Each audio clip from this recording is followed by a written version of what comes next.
Alhamdulillah wassalatu wassalamu ala Rasulillah. Kita lanjutkan kitab Thariqul Wusul. Masih fawaid kitab Al-Iman. Beliau berkata, wa kullu maqsudin imma an yuqsad li nafsi wa imma an yuqsad li ghairihi. Setiap maksud yang diinginkan itu tidak lepas dari dua. Yang pertama diinginkan pada dirinya sendiri. Yang kedua diinginkan untuk orang lain. Fa in kana muntaha maqsudi wa muradi ibadatullah wahdaha la syarikalah.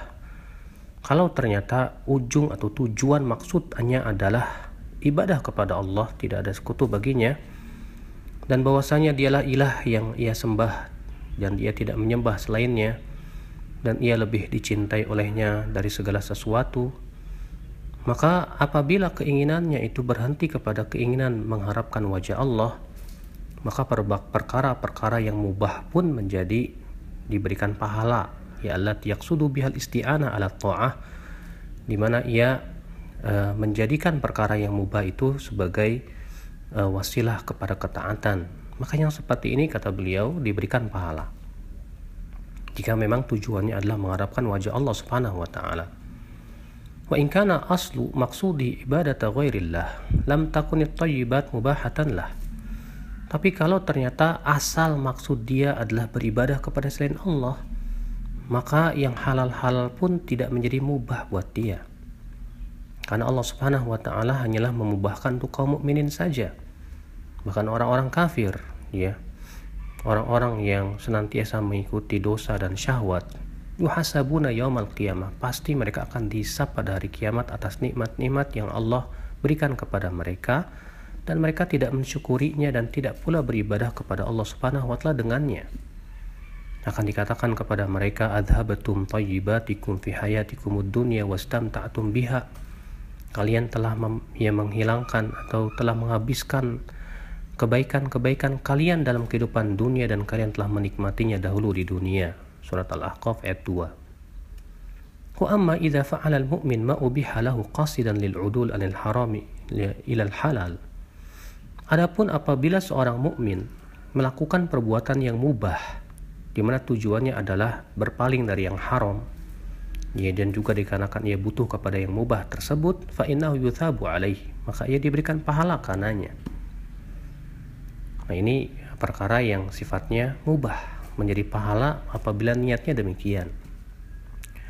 Wa amma ma la yahtaj ilaihi al-insan min qaulin wa amal. Adapun ya perkara yang tidak dibutuhkan oleh seseorang berupa perkataan atau perbuatan, tapi ia lakukan itu hanya sebatas kesia-siaan saja, fahadha alaihi lalah, maka ini bisa menjadi kebinasaan untuknya, bukan kebaikan untuknya.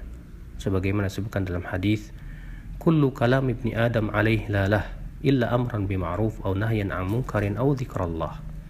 Setiap ucapan anak Adam itu kebinasaan untuknya, bukan kebaikan untuknya, kecuali beramar ma'ruf atau bernahi mungkar atau berzikir kepada Allah.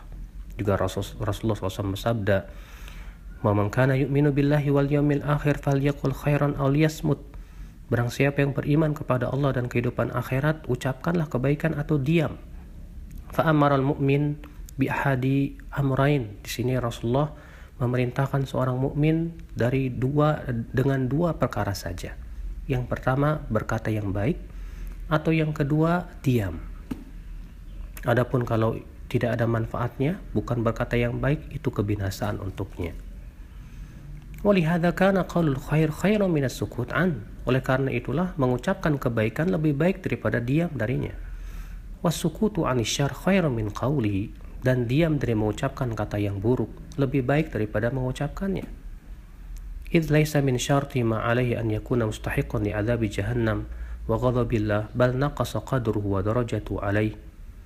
Namun kata beliau, bukan syarat ya dia mendapatkan kebinasaan dari ucapannya itu berarti dia berhak mendapatkan neraka jahanam atau kemurkaan Allah, karena ucapan-ucapan yang sia-sianya itu akan tetapi berkurang ya derajatnya di sisi Allah Subhanahu wa taala.